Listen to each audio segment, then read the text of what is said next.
So it's a really interesting angle because we know RESO doesn't exist in a vacuum. There's a much bigger ecosystem out there, and it's great for us to have that big picture so we see where we fit in, where we deliver very specific value, and where that might interact with other standards, with other organizations, with other verticals in real estate. So we're gonna have another session now that's a little bit different, a little bit more big picture, thinking about the work you do and how that affects the big picture stories in the industry. And you've got a little gift coming during the session as well. So I'm gonna invite up Mitch Robinson from Real Estate News.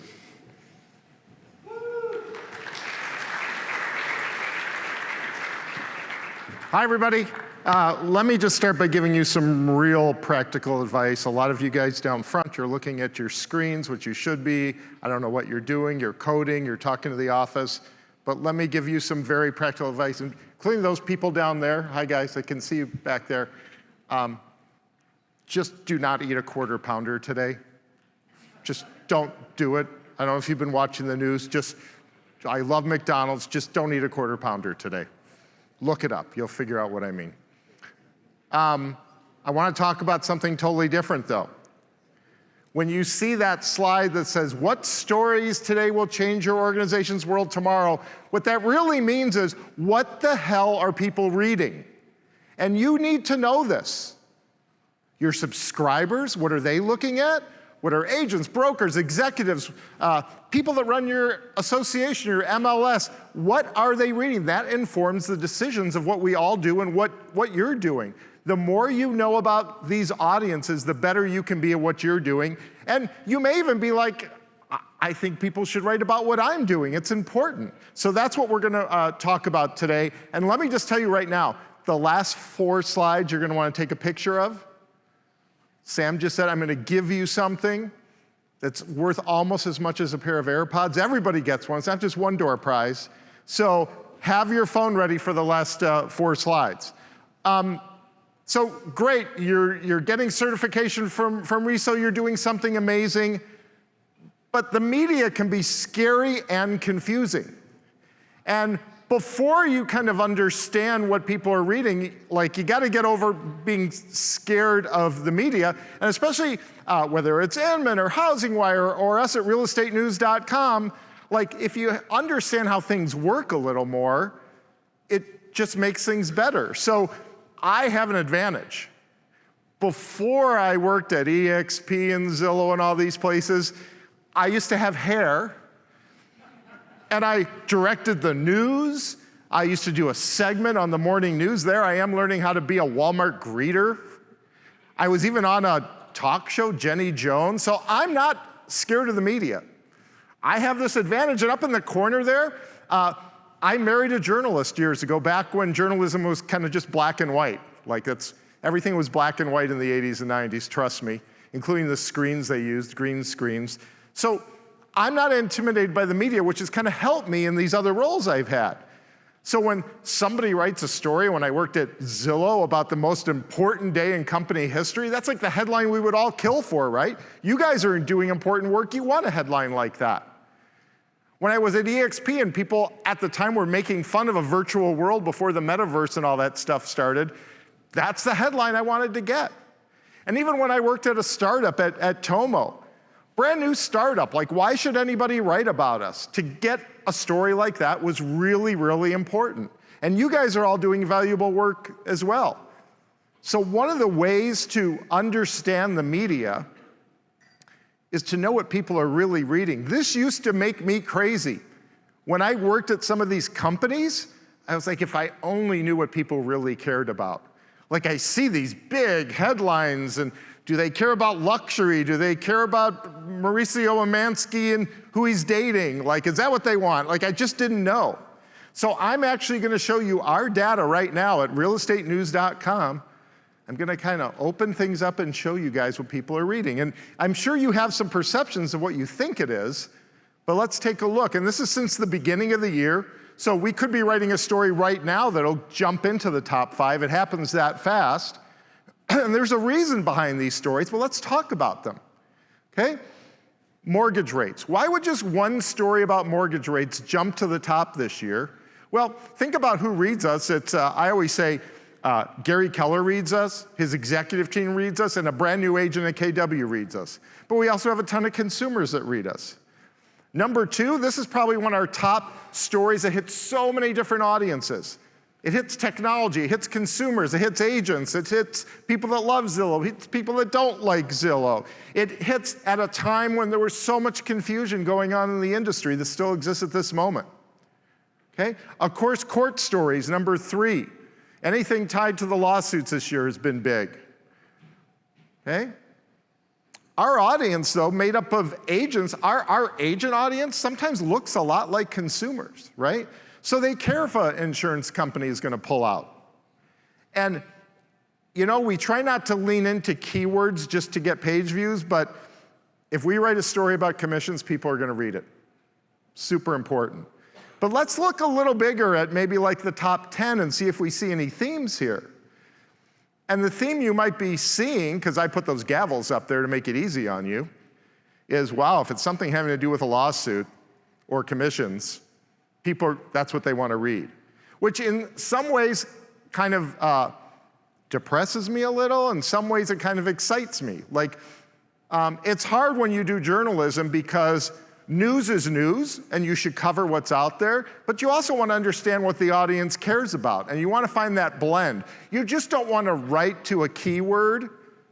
Like, that might be good if you're trying to make $1 zillion, but if you're trying to do the right thing for an audience, you don't just write to the keyword, right? And when you see all those gavels, I kind of have a different view of those same stories. I think they're all about money.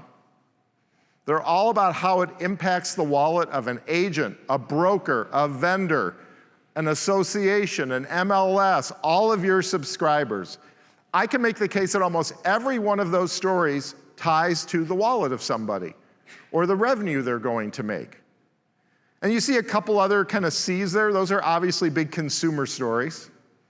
Okay, got an industry story in there, one that's probably have been of great interest to all of you. But that's just another way to look at it. Now let's look at the last 30 days. Brand new. Okay? NAR, NAR, clear cooperation, NAR, NAR. That's the easy way to look at these. But it's more than that. It's not so much about NAR, it's about the subject. Okay? Sure, people want to know if an appeal at the Supreme Court is going to make a difference because it could change the commission structure. Okay? In fact, I could make the case that almost all of these stories, except the one about Katie Johnson resigning, aren't really about NAR at all. That's the easy answer. But a deeper look says agents really care about their livelihood. And all of you have an impact on that. It's important that you understand that. Okay, so what else matters? Because I've just shown you, kind of the top 10 stories, the top 5 stories. Let's look at a few more. These are the kind of stories that people care about also every day real estate news. And these are probably the stories that you're reading. And we have MLSs signed up with bulk deals all over the country. Some of you guys probably work for some of those organizations, so thank you for that. But this is what our whole audience is reading. They want more technology stories. And so we have something called Tech Bites, where we bring people up to date once or twice a week on what's going on. We have a new feature on MLS milestones, okay? That story in the bottom left there about Bing, that was a big story for us. Big data issue, okay? They also want to know about technology partners in the MLS association space. So these stories are also important, and I encourage you, and I'm going to show you a slide here in a second, we want to know those stories, and I'm going to tell you how to do that. So keep in mind as you look at these stories, you guys are data people, you get it. There's a lot of factors that can impact what's a top 5 story, what's a top 10 story, what's the biggest story of the year so far. I mean, we've had almost 3 million page views since we've launched. We've written thousands of stories. I'm only showing you the top 5 or top 10. So don't be depressed if you're like, wow, my MLS has done some great stuff. Why wasn't it in the top 5 or top 10? It could be somewhere in there. The other thing about journalism today, this is the hard part. I kind of talked about this earlier. Like, we try to be kind of a voice of reason. We're trying to bring down the level of drama and chaos. We think the industry really needs that. I could probably get some stories on real estate news that would be in the top 3, and then I wouldn't be able to look myself in the mirror at night. So we try not to do that. The other thing is, more and more consumers are finding us. We are a news service, just like Inman or Housing Wire or RIS, kind of for the residential real estate industry. But more and more, the spotlight is on all of us.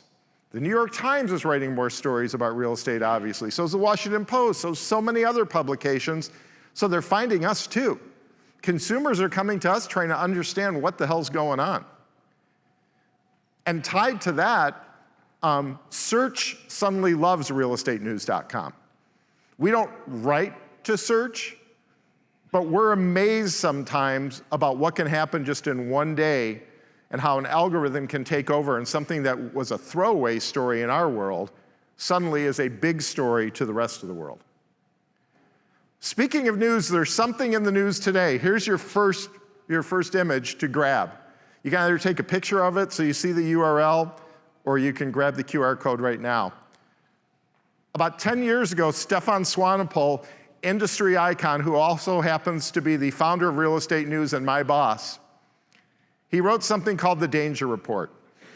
It was a big deal back then. It was especially a big deal in the last year or so when people started looking at it again. And it had some black swan kind of things in there. It was commissioned by NAR. And then today, the update to that is out, the Opportunity Report. Notice how the Danger Report, black, dark logo. Opportunity Report, white logo. Let's be optimistic. Where can our industry move forward? And the beauty of this is an absolutely free report. You should download it and read it on the plane on the way back. I'm just going to warn you, it's like 114 pages, so I hope you have a long flight. But download this report, and if the people you work with, when you get back to the office, or your remote or whatever, if they haven't seen it, make sure they see it too. This is a thought-provoking piece, again, that just came out this morning. You're some of the first people to know about it. TheOpportunityReport.com. Now let's get back to the news and how none of us should be intimidated about working with the news. Here's another image maybe you want to grab. I think one of the hard things for those of us that have been in this space for a while is we just start hearing the same voices over and over again. And these are respected icons of our industry, but there's new people we should be learning about. New products, new services, new standards, new executives, new people making a difference in this room. And this is one image I'm going to show you where that's exactly how to contact us. We look at every one of these. This is why you should not be intimidated by journalism, okay?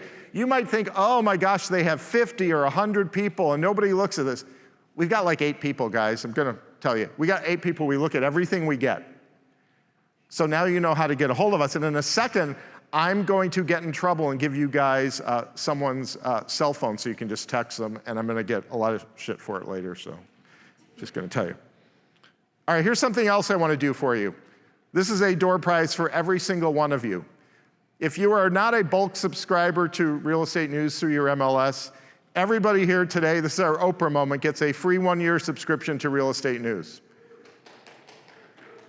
All you gotta do is grab it right now. New subscribers only. This is as close as I can get to having an Oprah moment for you guys. Listen, journalism is hard these days, right? We have to pay the bills, so we have a little bit of a paywall. No paywall for you guys. You've come all the way here. You should get something, at least from us. You've gotten some other great things as well. So grab this, do it within 30 days, and hope you enjoy our coverage. All right, my goal was to go fast to get you guys to lunch, but see where that arrow is? This is where I'm gonna get in trouble. So I'm smart enough not to make any editorial or content decisions at Real Estate News. I kind of make sure the whole thing is running.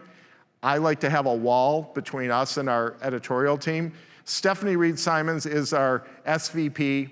She runs all our reporters, our editors, our graphics people, and I'm going to get in trouble because I'm giving you her personal cell phone number right now.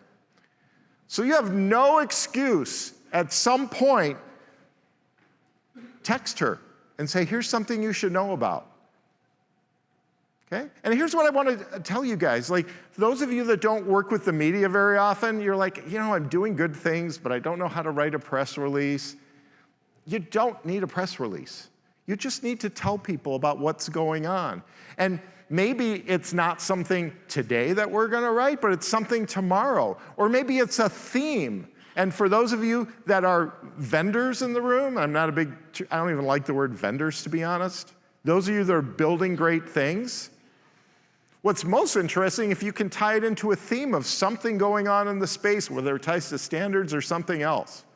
It's great that you've built something amazing, but how does that impact the industry? And are there more things like that that are going to follow? So you can send us an email, you can text us, lots of ways to get a hold of us, but don't be intimidated by the media. Think about how we can work together. Let's take some drama out, let's take some chaos out, and let's get our mutual audiences to focus on what's important and how to drive this industry forward in an optimistic and uplifting way. Sound good? All right, let's see, can I go backwards? There we go. I'm gonna leave that up because that's more important than the last slide. Thank you guys very much. Look forward to seeing you at lunch.